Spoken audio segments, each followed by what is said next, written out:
और विश्वास की बात है कि जो कुछ अच्छा है, श्रेष्ठ है, మంచిదో, శ్రేష్టమైనదో, శుద్ధమైనదో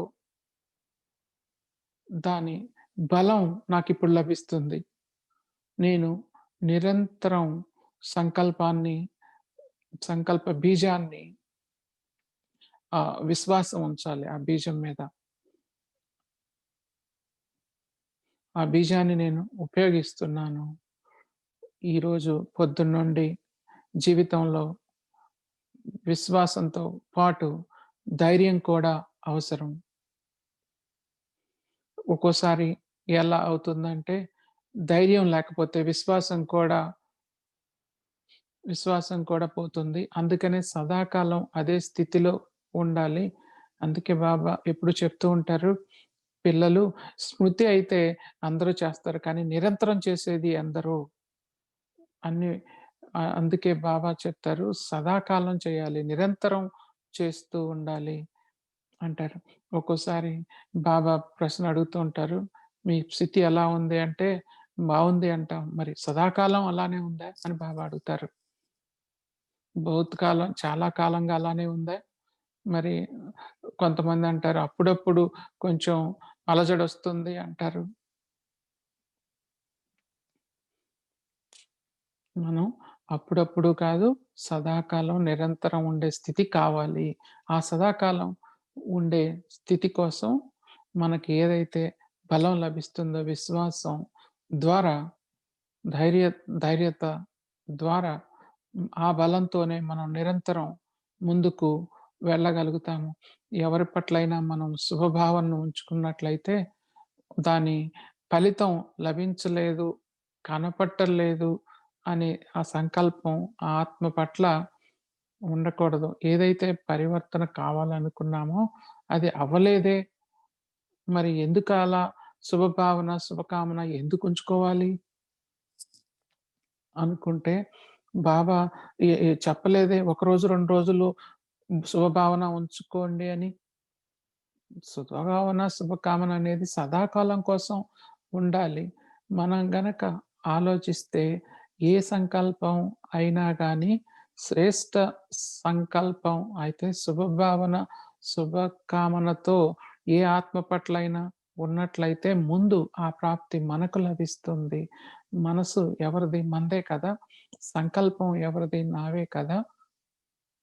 సంకల్పం సంకల్పం యొక్క బీజం ఏదైతే ఉందో, ఆ ఖజానా నాకే జమవుతుంది గదా! సంకల్ప బీజం యొక్క ఖజానా ఎప్పుడు అంటాం కదా! మనం ఇచ్చాము అంటాం కదా! కానీ ఇవ్వటానికి ముందు నా దగ్గర ఉంది కదా! నాకు లభించింది కదా! ఈ ఇది అర్థం చేసుకుంటే ముందు మనం ఎవరికన్నా ఇవ్వాలి అంటే ముందు స్వయంలో ఉంటుంది, ఉండాలి. ఆవశ్యకత స్వయానిది. ఎందుకంటే ముందు మనకు లభిస్తుంది అప్పుడే ఇస్తున్నాం కదా! అదేగా ఆలోచన కూడా ఎప్పుడు మనం స్వస్థంగా ఉండాలి, ఖుషీగా ఉండాలి, నవ్వుతూ ఉండాలి, ఆరోగ్యంగా ఉండాలి, హాయిగా ఉండాలి. ఇది సంకల్ప బలం.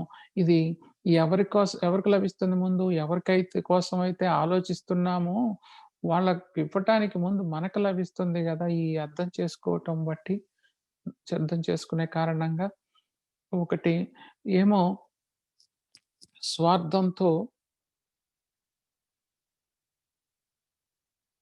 ఆలోచించటం. ఇంకొకటేమో నిస్వార్థంతో అన్య ఆత్మల కోసం ఆలోచించటం. సంకల్ప బీజాన్ని వేయటం.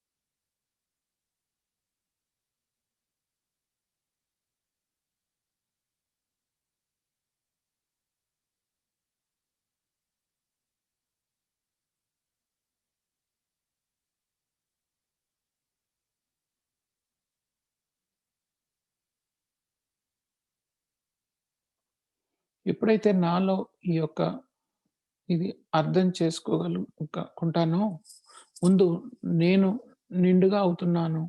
ఈ ఆలోచనల ద్వారా మంచిగా ఎవరి పట్లయితే నేను మంచి సంకల్పాలు చేశానో, వాటి ఫలం ఎవరికి లభించింది ముందు కొంచెం సూక్ష్మంగా ఆలోచిస్తే మనకు ఎప్పటికి మన మనసు హృదయం ఉప్పొంగిపోతూ ఉంటుంది గదా!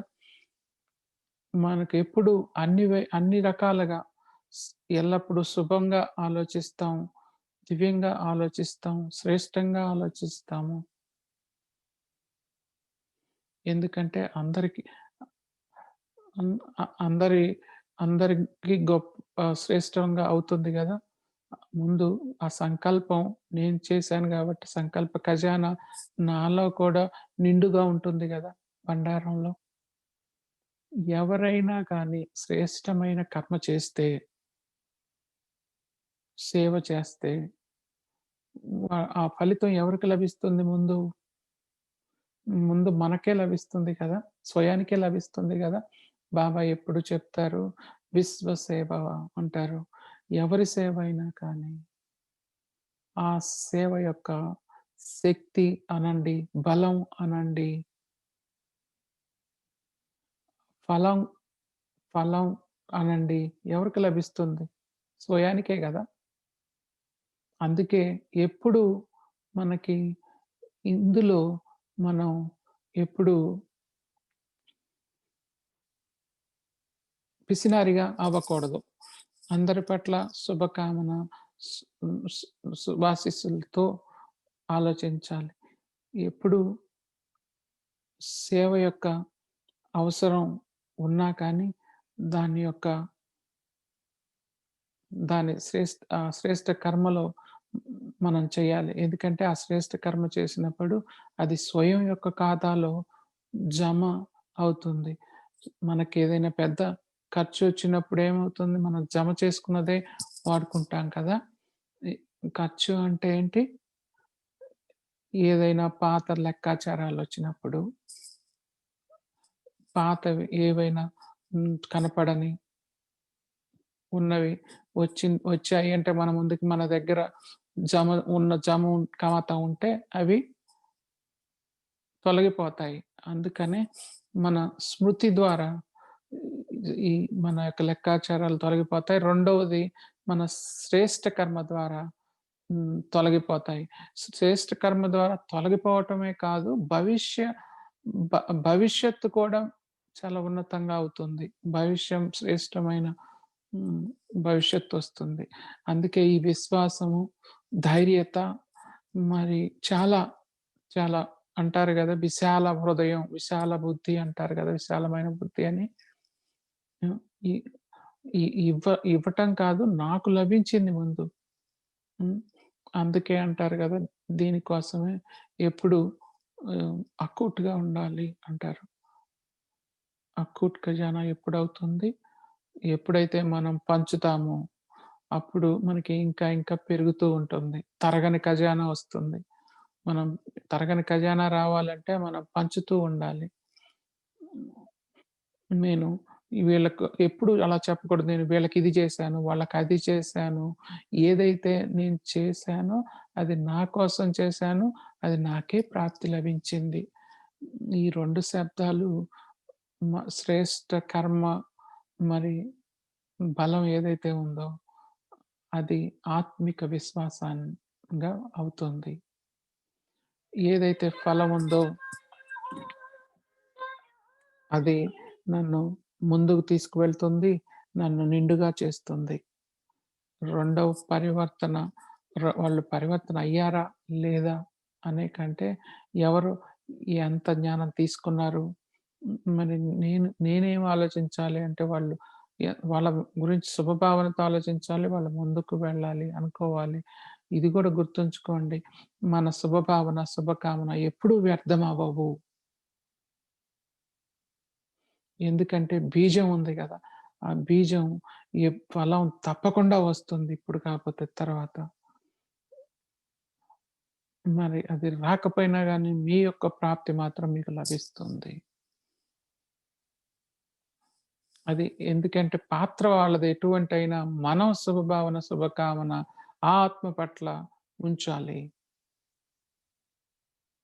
ఇందులో మనకు దుఃఖమయ్యేదేముంది? బాధేముంది? కానీ మనం, మనం ఏదైనా బంధంతో శుభభావన, స్ శుభకామన ఉంచుకున్నట్లయితే మనసు నిరాశ పడుతుంది. మనం ఎలా ఉండాలంటే ఎప్పుడు నిరాశ పడకూడదు. మనం విశ్వాసంతో నడవాలి. మన స్థితి భావస్మృతిలోను, సేవా భావంతోను ఉండాలి.